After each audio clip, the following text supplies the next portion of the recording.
This Harrison Buckner story just will not go away.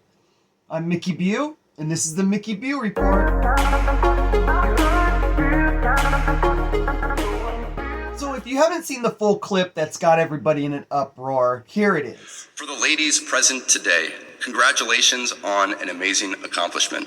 You should be proud of all that you have achieved to this point in your young lives. I want to speak directly to you briefly because I think it is you, the women, who have had the most diabolical lies told to you.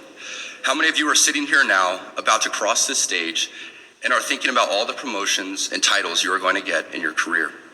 Some of you may go on to lead successful careers in the world, but I would venture to guess that the majority of you are most excited about your marriage and the children you will bring into this world. I can tell you that my beautiful wife, Isabel, would be the first to say that her life truly started when she began living her vocation as a wife and as a mother. I'm on this stage today and able to be the man I am because I have a wife who leans into her vocation. I'm beyond blessed with the many talents God has given me, but it cannot be overstated that all of my success is made possible because a girl I met in band class back in middle school would convert to the faith, become my wife, and embrace one of the most important titles of all, homemaker.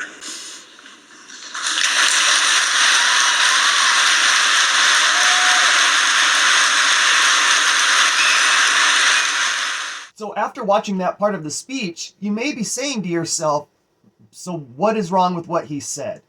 Because the liberal media wants you to believe that he says that the only place for women is in the kitchen.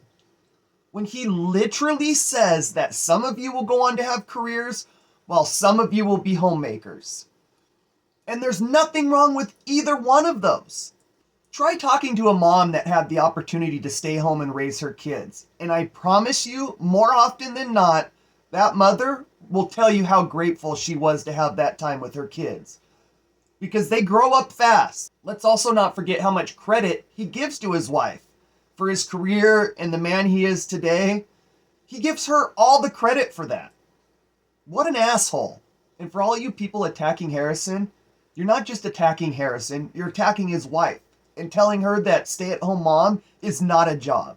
When really, it's probably the toughest and most fulfilling, rewarding job that you can do as a person.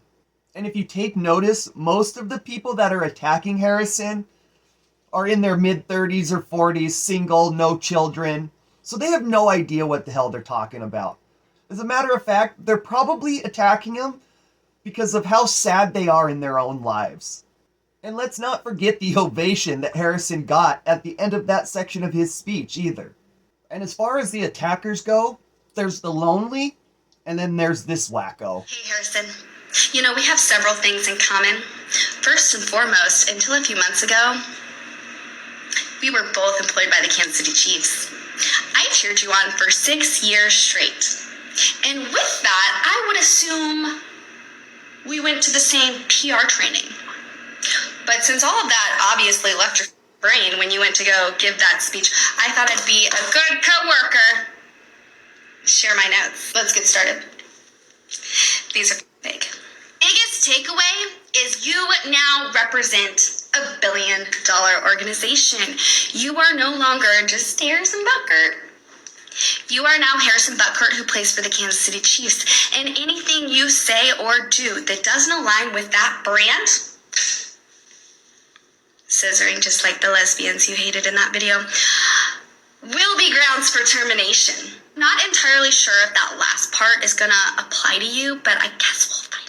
A quick minute to dissect some of the language in your speech referring to abortion, IVF, euthanasia, and surrogacy as degenerate culture values. Do you see how that maybe doesn't align with the brand COVID fiasco? Now, I would assume you know what fiasco means, but just in case you don't, you're referring to the pandemic as a humiliating failure. You know, we had an entire PR training on COVID, bro. We weren't supposed to talk about it. First of all, let's get one thing straight. Harrison Buckner is a Kansas City Chief. You are a Kansas City cheerleader. You see the difference? One is, he's an actual important part of the organization. You can be replaced by those inflatable wavy hand things and nobody would notice. As a matter of fact, fans don't even remember that you're on the field until you're in the middle of the field doing one of your lame dances that nobody gives a shit about.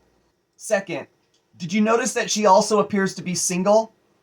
And maybe it has to do with that I'm better than you attitude that she seems to be displaying. I'm sure that every guy watching this video noticed his dick get soft the longer he listened to her talk. It's like when you're an average looking guy and you get to date a perfect 10, and then you find out that perfect 10 is dumb as fuck, and then you start planning your escape. That's what it's like to date her, I'm sure. And don't mistake me, I'm not calling her unintelligent. I'm just saying that there's a reason that she's in her 30s or near 30s and still single. And my whole point is that this whole attack on Harrison Butker is absolutely ridiculous. And it shows how far we've fallen as a society and how far we've how far we've separated ourselves from God. And if Harrison Butker was so wrong with what he said in his speech, then why is his jersey sale shot to #1 over the last week? Anyways, now it's time to hear what you think. Are you totally against what Harrison Butker said? Or do you agree with him? Make sure you like, comment, and subscribe and help to keep conservative and family values alive.